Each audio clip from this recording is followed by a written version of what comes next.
11th meeting of the Traffic and Parking Advisory Board to order. Good afternoon and welcome. The Traffic and Parking Advisory Board reviews items of interest regarding parking and traffic items. We are an advisory board, and our favorable recommendation today will go before the Oshkosh Common Council. The council can either accept or deny any recommendation from this board. If you don't agree with our decision, you can discuss the item with any council member. If the board does not recommend an item, a common council member may in fact sponsor a new ordinance regarding that same item. All items do require 2 readings before the common council. The first reading will take place on Tuesday, January 8th at 6 p.m. and you will be allowed to comment on the item at that time, though the council will in fact take no action. On Tuesday, January 22nd at 6 p.m., the item will be on a second reading, at which time the council will in fact take action. You will again be allowed to speak at that time. For this afternoon's meeting, I will read each agenda item, at which time, if you'd like to speak, please step up to the podium to my left and give your name and address. I do ask that you keep your comments pertinent to the agenda item. The item will then come back to this board for discussion and ultimately action. Please call the roll. Herman? Oh, I'm sorry, here. Szynski? Here. Staple? Here. Weinschneider? Here. Becker? Here. Christensen? Absent? Haas? Here. The first item on this afternoon's agenda is approval of last meeting's minutes. So moved. Second. Comments, questions, additions, or deletions to said minutes? Seeing none, call the roll on approval of minutes. Herman? Aye. Szynski? Aye. Staple? Aye. Weinschneider? Aye. Becker? Aye. Haas? Aye. Which brings us to public comment. The board has adopted a public participation policy which provides 15 minutes for general public comment on a first-come, first-served basis. Citizens must provide both name and address and may speak on matters related to traffic issues within the authority of the board. Statements should be addressed to the board members and not to staff or other persons. Items that are on the agenda should be addressed at the time the item is read and not during this period for public comment. Statements are limited to 3 minutes, and citizens may only provide comment one time unless special permission is granted by this board. Is there anyone that wishes to avail themselves of the opportunity? Seeing none, that brings us to new business. Before we undertake the first agenda item, I'm going to ask that, in fact, if someone would entertain my motion, since we have a rather lengthy agenda and we are under some time constraints because the council needs this room at 5 p.m., that we waive reading of each and every item individually and go through them merely one at a time, but waive that actual reading. Some of them are rather lengthy. I don't want to spend 20 minutes of our hour. I'll make a motion to waive the readings of the items Under new business, yes. under new business. Second. All in favor? Just one Oh, question. sure, Jim. We do have somebody out here. Does he know when his comes up so Yep, he doesn't and- miss that? yep. Okay, that's all I wanted to make sure. Yep, that's fully, that's taken into account. Anyone have any other comments or questions on the motion? Seeing none, call the roll on Mr. Herman's motion. Okay. Herman? Aye. Szynski? Aye. Staple? Aye. Weinschneider? Aye. Becker? Aye. Haas? Aye. Carried. Which then brings us to Agenda 1. Okay, this is a request for a stop sign on Division at Scott Street, so I pulled it up on the screen here, and I know that the residents here that wants to speak to this. But the issue is, I was contacted by the resident that lives at this house here on the corner there, which is at the end of Scott Street, so it's a non-controlled intersection. And their house has been hit a few times, or mainly their garage and shed and vehicle, 3 times since 2010. I did look over the police reports. 2 of the incidents were impaired drivers, and one of them was a driver basically fleeing a police officer. And so we looked at some different alternatives for this intersection because, I mean, that is quite a lot to have your property struck in this area. Although there's a few alternatives, the one that came to mind is if we installed a stop sign at this intersection, even though it doesn't meet the warrants as far as speed or traffic volume, we could make an argument for the safety warrant. But I think if we put a stop sign here, that it would, even drivers that are impaired, it would at least, they'd probably have a better chance of at least slowing down or stopping at that intersection. We had a similar issue, not with impaired drivers, but at the intersection of Prospect and Wisconsin. This was before my time, but we installed actually an LED stop sign there, and the house hasn't been hit since. So that's my recommendation, is that we try a stop sign there. Anyone have any questions for Mr. Collins? That sounds right. Need someone to move it, and a second after that. I'll move it. Second. Further discussion? This would be your opportunity, sir.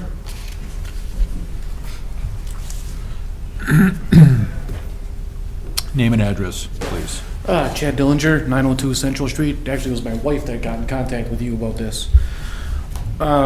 Thing is, my house has been hit, my property has been hit and damaged 3 times. That's minimal. I mean, there's still cars, I have a few pictures here that jump that and just make the run through that grass. Mm.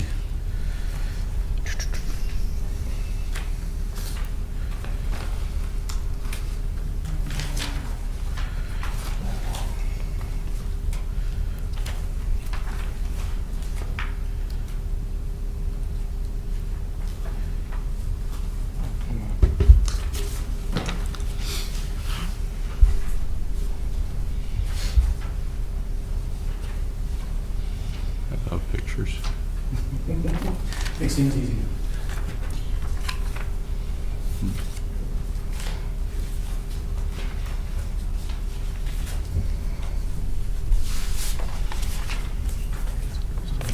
I mean, I believe the LED stoplight would be a good start if nothing else, but I have a hard time believing it's going to stop the impaired drivers. Right. Yeah, it's not gonna fix that issue, but it might limit it, and It's worth a shot, I Right. guess. I mean, yeah, and I think, generally, even if they're impaired, if you see a stop sign, they're probably more likely to. and yeah, Try to maybe, attempt to maybe stop. push for, like, as you had said, push for the LED stop light, where there's literally something flashing. Mhm. That would be, I think, an even better solution. Thank you. Thank you. Was any consideration, Jim, given to putting a yellow and black on the other side of that sidewalk? Yeah, I thought Making it clear. I thought about that too. And why did that get taken, or why not both, I guess is my question. We could do that. I mean, that doesn't require an ordinance or anything. It's just installing a sign. I guess that was my question too, why that stripe or some of the columns or whatever like you have so you can't break into the store doors or something, that at least the car would stop before it ran through the yard. Yeah, I mean, my first thought was to try the stop sign, and then if that doesn't work, then we can do something further. But I know I see those couple of pictures. I don't know what those cars are trying to attempt at, where those tire marks are. I mean, the couple of cars that actually looks like that, it hit your vehicles, were trying to turn left, I The think. majority of those marks that I'm, the photos are right here. So people are mistakenly believing it's a through street, and in the dark, I'm assuming all this stuff happens in the dark. Yeah, most times, yes. Yeah. Those first snowfall's the worst too, because if you look down at the plows having come through, it's white clean across. It looks like a road. Oh, okay. So maybe it does need something visually that says, hey, there's not a street here. Yeah, we could try like a yellow and black sign. Yep, yellow and black Yeah, arrows that'd be simple. in both directions. Instead of the stop sign? Because I know the stop sign really isn't doing much anything if you see the, I think the barrier would be better. That's right. What, Ross? I think the barrier would be Well, it's not gonna be a be more barrier. effective. Basically what it would be, it'd be like, the yellow and black Yeah. sign over here. And a 4x4. Probably that would have, arrows both ways. Yeah, directly in front of the driver's vision. right. Yeah. Yeah. So we could do one or the either, or we can do one or the other, or both. I don't know, Sergeant Harris, if you've had any history there or any. Not a lot of history, but actually the person that lives in the house on the right-hand side there, I know that person, expressed the same concern, knew of all that happening. My only concern would be an LED sign with that. Light impact the pollution? house right there. Yeah. The one at Prospect, Wisconsin, there really isn't really a house there. Right. So that'd be a concern on the LED sign, would be their windows there. You and I actually talked about, we'd love to see that looked at empty. Yeah, he did have the same observations as this gentleman here about history there. Assuming that the cars had their lights on, if they weren't so impaired they were driving at night without their lights on, the yellow and black would reflect. Are there any street lights there that if they don't have? Yeah, there's one. There's one right. Okay, You can see it up so there. that's a light, that's not just a power pole. Right. Okay. I don't know, I would think the barrier would be the better option. And then everybody else, if it's a low-traffic street, wouldn't have to stop and just move on. Because there's a stop sign at the intersection to the south of that already. Oh, from the other, you mean, on Division? Yeah, go back, there's a stop sign, because I drove down there the other day, because that's the right-of-way of the old railroad that Yep. went Oh, through, the sure. old Yeah. sewer line. Yep. So the city owns the right-of-way, Right. and so it probably more than anything has to do with impaired drivers that are leaving the Rocket Corners for the evening, and they're driving down Division to stay off of Main Street, and they can't make the corner because they're going a little too fast or something, and then they go into the parking lot, or what's happened is several of them have hit the, so yeah, I mean, I think even if we could put up a guardrail in a sense, in that section, it's city-owned property, I don't know how expensive it would be to put a guardrail up, but, you know, I agree that the LED light would maybe be a hindrance for the flashing part of it into the residential properties, but we probably don't have that much traffic coming down the main street from the west to the east, so it's really the traffic going straight through, and, you know, we don't have too many barricade-type barriers in residential areas, but that might be one where actually putting a small guardrail up might be worth it, Yeah, so since it's city-owned property anyways. It's not, we got the right-of-way. Yeah. Does that seem reasonable to you, sir? Oh, yeah. Okay, I mean, obviously, it's not gonna be aesthetically pleasing, but it'll keep people out of there. Hey, if my car doesn't get totaled, it's pleasing for me. Okay, all right, again, I want to make sure we explored all the options there. Yeah, we have the equipment on already, right? Yeah. To put up a small barricade, I mean, guardrail? I've never, our department hasn't done that, but I'm sure we can figure something out. Sure. Between us and Public Works, we'll Yeah. figure it out. You put a few of those neon kind of Yeah, we can do the reflectors sign, on the obviously. metal. For what it's worth, through the residents on the corner, I would actually did recommendations to us for a barrier, so. Yeah. Another supporting they'd be resident. happy. Yep, yep. And I think it'd be more effective than just putting a couple bollards in there, because people personally can drive around them. But a guardrail, I mean, not right up to his property, you know, we'd have to find out what the property line is, and same thing with So it'd be in the Dollar terrace. General or whatever that is there. Well, I So- mean, it would probably, we'd probably do something on this terrace here. Yeah, it'd probably be about 4 feet, that'd be about it. But it would at least give them an indication that that's not a thoroughfare. Especially in the winter months, because, Sounds like. so I can, I'll make a motion to amend the request for a stop sign and put a guardrail up at the end of the, well, it would be what, is that Scott Street? Yeah, yep. Yeah, in the city right away on Scott Street versus a stop sign, because of the volume traffic doesn't really warrant it, but yet we've had issues with vehicles going straight through and into the other property. Second. second. Anyone with any questions, comments, additional concerns on the amendment? And again, just to be proper, let's vote on the amendment itself, and then we'll vote on the resolution as amended. So call the roll on the amendment. Herman, Aye. Szynski, Aye. Staple, Aye. Weinschneider, Aye. Becker, Aye.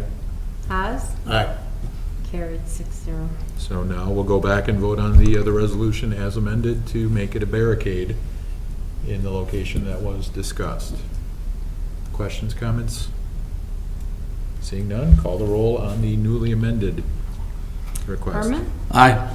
Szynski, Staple, Aye. Wanschneider, Aye. Becker, Aye. Haas, Aye. carried 6-0.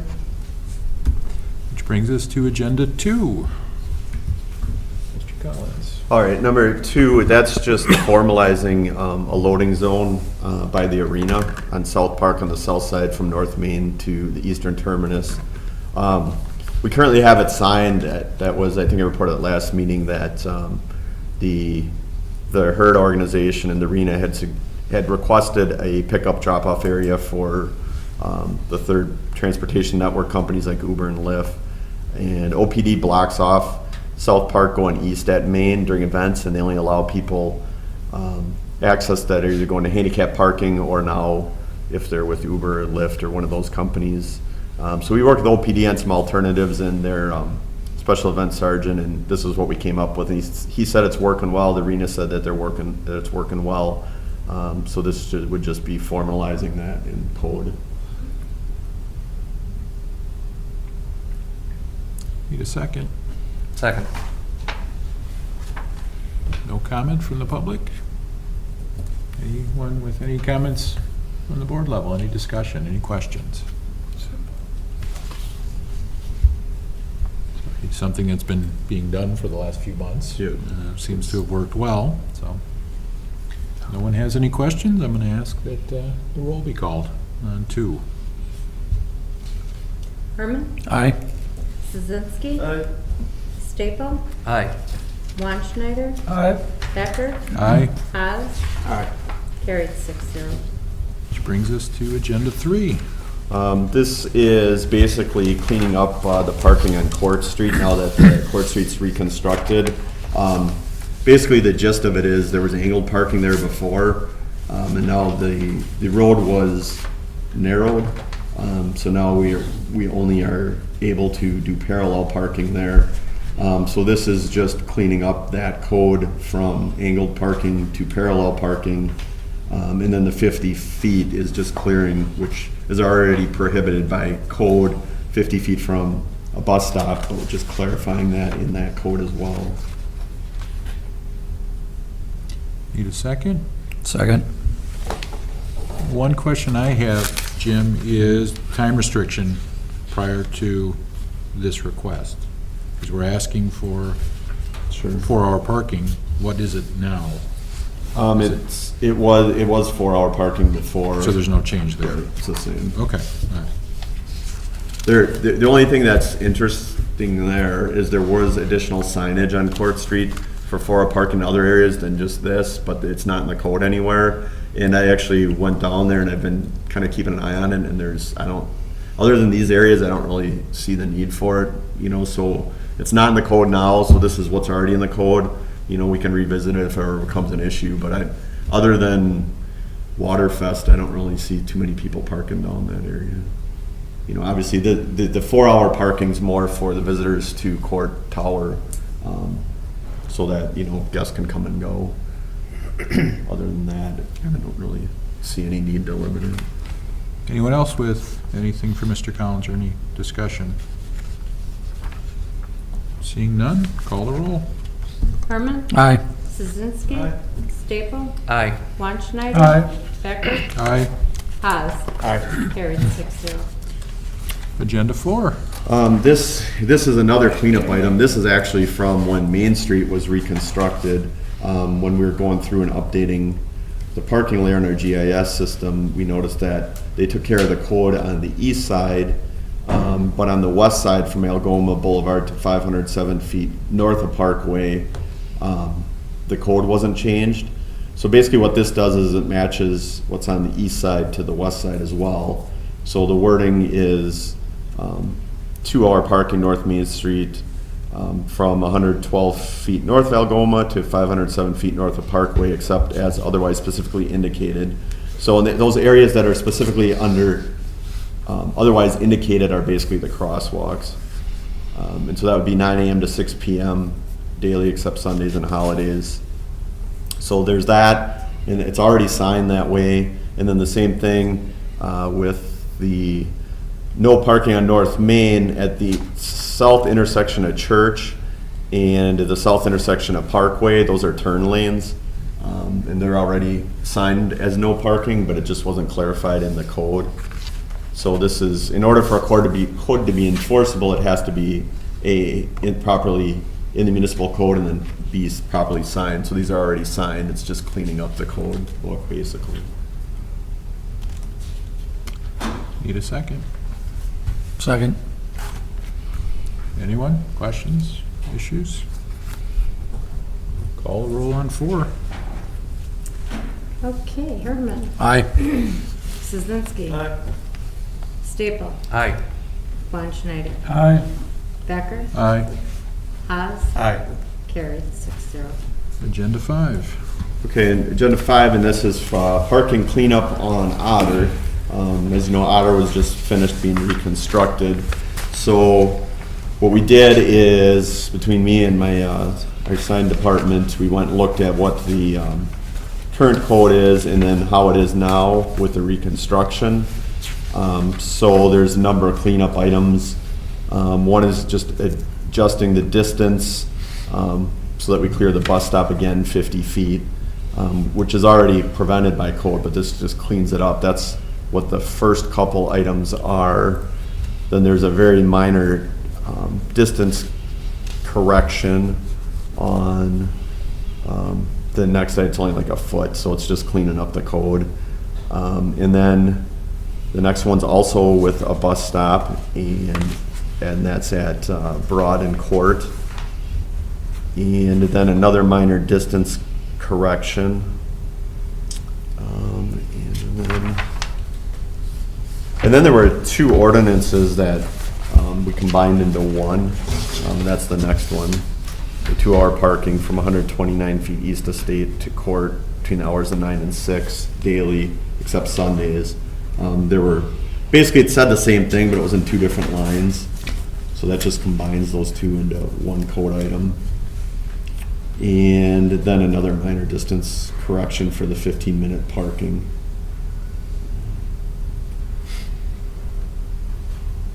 So those are those items. It's all pretty much clean up, and there's not really much we can do differently based on how the road's reconstructed. Second. On 5. Second. Anyone with any questions? Yeah, like I asked earlier, is it possible that we vote on these all in one mass, or at least What? maybe do a voice vote instead of a roll call? Or? Well, yeah, that's what we think for item 5. If you're voting on those, you're voting for all item number 5. Right, and that's, Okay. yeah, that I just thought was we my had- understanding of how that we was had gonna to play buy- out. Yeah, To no. begin with, yeah. That would take us till 5 o'clock. Yeah, so, no, it is, 5 is every little piece and part that's listed there. Anyone else? Call the roll on 5. Herman. Aye. Szynski. Aye. Staple. Aye. Von Schneider. Aye. Becker. Aye. Haas. Aye. Carried 6-0. Agenda 6. Okay, item 6 is its request to clean up parking regulations on Washington Avenue. The first one's a minor distance correction of 20 feet. The second one too is is another minor distance correction. The third one is basically there's a new intersection layout at State and Court. So that is clearing that area. The next item might be of interest. There was a 10-minute handicap parking kind of in front of the Howard, but that was not in the code, and it was from a while ago when that was the Eagles Club, and at that time they didn't have off-street handicap parking like with the remodeled Howard. They now have off-street handicap parking that accesses their ramp to the door. So this area where they did have that 10-minute handicap parking at one time is not accessible with the current layout. So we're just requesting to remove it. Now they meet the ADA code with the off-street parking. So I think that was just really old. signage that was there. And then the loading zone is just a slight adjustment because that's at the intersection. So it's just a slight adjustment based on the new intersection layout. Looking for a second. Second. Anyone? Call the roll on 6. Herman. Aye. Szynski. Staple. Aye. Schneider. Aye. Becker. Aye. Haas. Aye. Carried 6-0. Which brings us to staff statements, number 7. All right, I got a list of staff statements here. So first, the Otter Street parking lot that was reconstructed and it's now reopened. The striping, since it got completed so late in the year, it's temporary right now. Once the weather warms up in the spring, then we'll do the permanent striping there. That's the same thing with most of the streets that were done late. We had to do temporary striping until the weather allows in the spring. The State Street parking lot, that one is reopened as well. We milled and overlaid that this year. Those were done out of the city's pavement capital budget. The next item then is the Convention Center North parking lot, also known as a CP lot. We are planning on reconstructing that next year. It's budgeted for 2019. So we already notified the hotel and the convention center, and our engineering department is working on the design and layout as they have time over the winter here, and then we're going to try to minimize the disruption as much as we can for the events over there.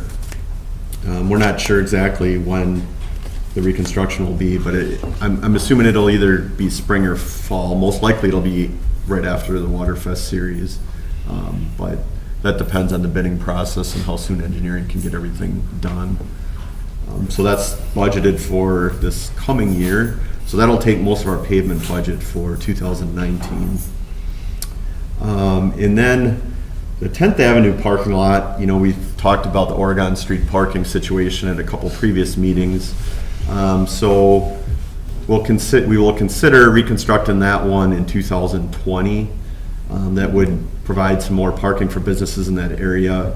That is probably the worst city parking lot right now. The Pacer rating's like, I think it's a 2 and getting worse. On a scale of 1 to 10, it's gravel. However, you will notice in that Oregon Street area, and this board had suggested it as well as council, that the parking wayfinding signs have been installed. So those are pretty visible, directing people to those public parking lots on 8th, 9th, and 10th. That area between 8th and 9th where we added the couple stalls back, it's signed. But again, because of the weather, they didn't get the striping done, so that won't be done until the spring. But you can currently park there. The traffic signals at State and Washington are new signals with the new standards. Those are been up and operational as of a couple weeks ago. And those we have the Grid Smart camera technology that we've been using with some of the newer intersections that uses cameras to detect vehicles versus the old way of doing it, which was loops in the pavement. That also allows me to get some data out of there so I can get traffic counts and things like that. So all the intersections where we have this new system, I'll be able to get traffic counts more readily and pretty quickly as well. And it also does things like turning movements, which we don't have a way to do currently without a camera. Then the two other items. Then the temporary signals were installed at Oshkosh Avenue and Westfield Street. Those are operational now. Basically, we're going to be putting up monotube poles, which are the big DOT type poles at that intersection, but they were on back order for like 4 months. So they're supposed to be coming in sometime this spring, and then we'll put those out there and replace the temporary signals.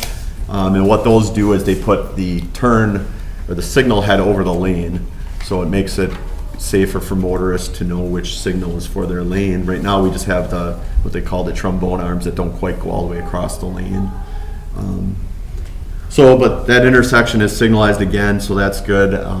When we just had the stop signs there, I know that it was kind of a challenge a few vehicles were missing the stop signs, and it backed up at peak hour. So this should help with that a little bit, especially at peak hour. And then the last item is the no left turn arrows were, if you see the intersection of New York and Jackson, we have the illuminated no left turn signals there now, and I think, and Tom just gave me, it's in the Herald this week, a picture of them, and I've got a few comments from residents that they're very noticeable, so that's good.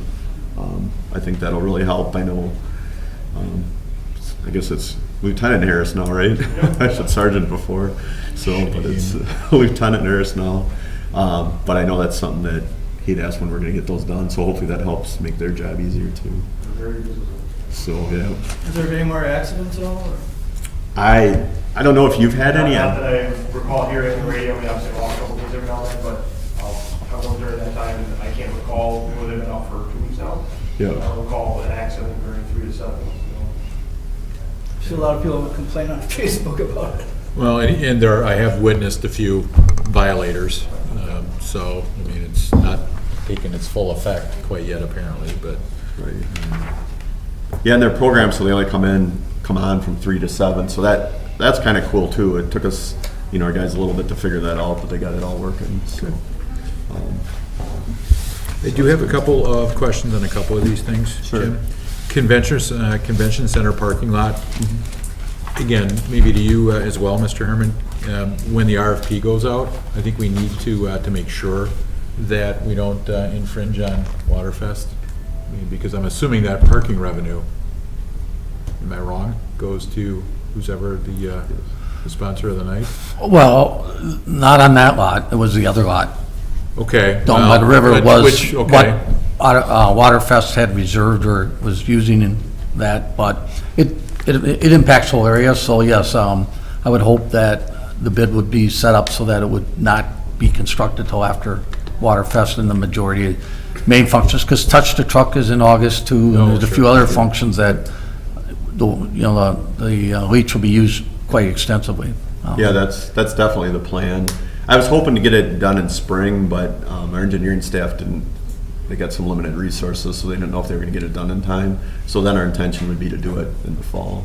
Right. Again, I just want to make sure we don't have more impact. Yeah, it's the same situation as when we had the other parking lot down for about 4 months. We waited till after the majority of the events.